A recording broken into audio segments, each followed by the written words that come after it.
Welcome to ABC campus. आज हम IFRS 8 operating segment में एक वीडियो कवर कर रहे हैं जिसमें हम डिस्कस करेंगे कि what is an operating segment.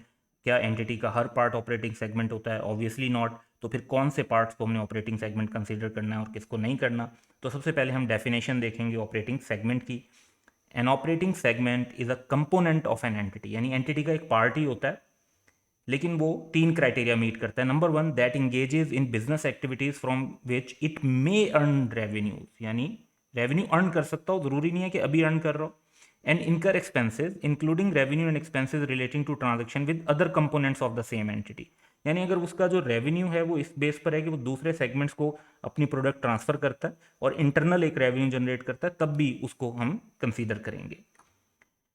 whose operating results are regularly reviewed by the entity's chief operating decision maker। अब chief operating decision maker को हम mostly जो है CODM बोलेंगे shortly, to make decisions about resources to be allocated to the segment and assess its performance। अब chief operating decision maker क्या होता है ये हम इसी वीडियो के अंदर आगे जाके डिस्कस कर रहे होंगे। और जो सेकंड रिक्वायरमेंट ये है कि वो ऑपरेटिंग रिजल्ट CODM डिसीजंस करने के लिए, किन डिसीजंस के लिए? रिसोर्सेज की एलोकेशन और परफॉर्मेंस की असेसमेंट। इन डिसीजंस करने के लिए वो ऑपरेटिंग रिजल्ट्स रेगुलरली रिव्यू करते हों उस पार्ट के, उस कंपोनेंट के। And number three, for which discrete financial information is available. तो एन ऑपरेटिंग सेगमेंट में engage in business activities for which it has yet to earn revenue। जैसे एक नया स्टार्टअप ऑपरेशन होता है तो अभी उसमें एक्सपेंसेस हो रहे होते हैं लेकिन रेवेन्यू भी स्टार्ट नहीं हुए, तो उसको भी आप ऑपरेटिंग सेगमेंट के तौर पे क्लासिफाई कर सकते हैं। अब पॉइंट ये है कि ये जो डेफिनेशन है इसका फोकस क्या है? इसका फोकस ये है कि एक तो एक ऐसा कंपोनेंट हो जो रेवेन्यू और एक्सपेंसेस दोनों पे फोकस कर रहा हो। नंबर टू, ये कि जो मैनेजमेंट का पर्सपेक्टिव है उसी को फोकस करने के लिए कहा गया कि जिस चीज़ के operating results regularly management view कर रही है। Chief operating decision maker is basically top management official और फंक्शन, जो कि ग्रुप ऑफ पर्सन भी हो सकता है और पर्सन भी हो सकता है। सो उसी हिसाब से जो मैनेजमेंट का पर्सपेक्टिव है, जिस हिसाब से वो रिसोर्सेज को एलोकेट करते हैं, परफॉर्मेंस को असेस करते हैं, वो पता चले। और जिसके लिए इन्फॉर्मेशन ऑलरेडी अवेलेबल हो, डिस्क्रीट इन्फॉर्मेशन, ताकि उस इन्फॉर्मेशन को डेवलप करने पर बहुत ज़्यादा एक्स्ट्रा कॉस्ट एंटिटी की इनकर ना हो। लेकिन अब यहाँ पर यह भी समझना ज़रूरी है कि हर पार्ट भी ऑपरेटिंग सेगमेंट नहीं होता।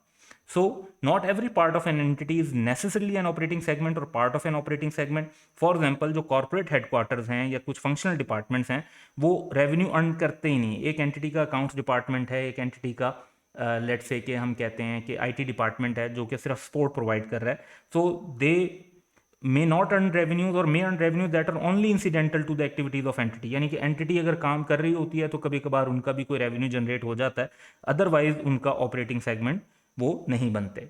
सो हर पार्ट जो है बिजनेस का, एंटिटी का, वो ऑपरेटिंग सेगमेंट नहीं होता। स्पेसिफिकली IFRS 8 ये बताता है कि जो पोस्ट एम्प्लॉयमेंट बेनिफिट प्लान्स हैं, जैसे एक एंटिटी के प्रोविडेंट फंड होता है या पेंशन फंड होता है, तो वो ऑपरेटिंग सेगमेंट नहीं है।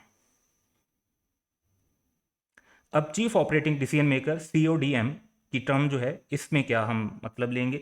तो the term CODM identify the function, यानी ये कोई टाइटल नहीं है कि जी जिसका ये डेजिग्नेशन होगा उसको हम CODM कहेंगे, जो ये काम करता होगा। अब ये काम क्या है? काम जैसे हमने डिस्कस किया, फंक्शन ये है कि रिसोर्सेज को एलोकेट करना और परफॉर्मेंस को असेस करना।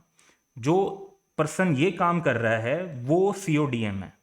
अब ये जो है फंक्शन एक एंटिटी में हो सकता है कि चीफ एग्जीक्यूटिव ऑफिसर करता हो, CEO, हो सकता है चीफ ऑपरेटिंग ऑफिसर कर सकता हो सकता है कि ग्रुप ऑफ एग्जीक्यूटिव डायरेक्टर करता हो या बोर्ड ऑफ डायरेक्टर डायरेक्टली करता हो। तो एक एंटिटी में हो सकता है कि CODM का मतलब हो बोर्ड ऑफ डायरेक्टर, एक एंटिटी में हो सकता है कि इसका CODM का मतलब हो चीफ एग्जीक्यूटिव ऑफिसर।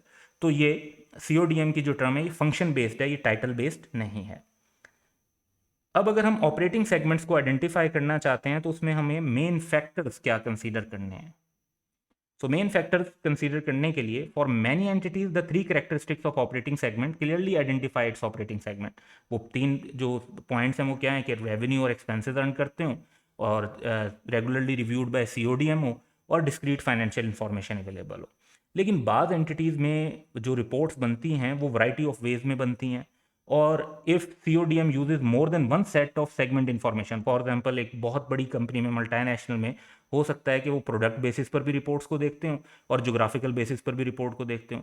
सो फिर हमें आइडेंटिफाई करना पड़ेगा डिफरेंट फैक्टर्स को देखते हुए कि single set of component as constituting an entities operating segment, including उसमें हम क्या क्या फैक्टर कंसीडर कर सकते हैं कि nature of the business activities of each component क्या है, existence of managers responsible for them क्या है, क्योंकि जिस चीज़ के लिए आपने मैनेजर्स अपॉइंट किए होंगे जिस वे में, वो बताता है कि असल में आप अपने ऑर्गेनाइजेशन को इंटरनली कैसे चला रहे हैं, और इन्फॉर्मेशन जो बोर्ड ऑफ डायरेक्टर्स को प्रेजेंट की जाती है वो किस तरीके से की जाती है। ये वो फैक्टर्स हैं जिन्हें कंसीडर करके हमें जो है सेगमेंट इन्फॉर्मेशन को आइडेंटिफाई करना चाहिए, क्योंकि कुछ बहुत जो बड़ी मल्टीनेशनल्स हैं उसमें 2-3 तरीके से भी इंफॉर्मेशन प्रोड्यूस हो रही होती हैं। अब सेगमेंट मैनेजर्स को डिस्कस करेंगे। तो सेगमेंट मैनेजर्स का इम्पैक्ट क्या है हमारे ऑपरेटिंग सेगमेंट्स को आइडेंटिफाई करने में।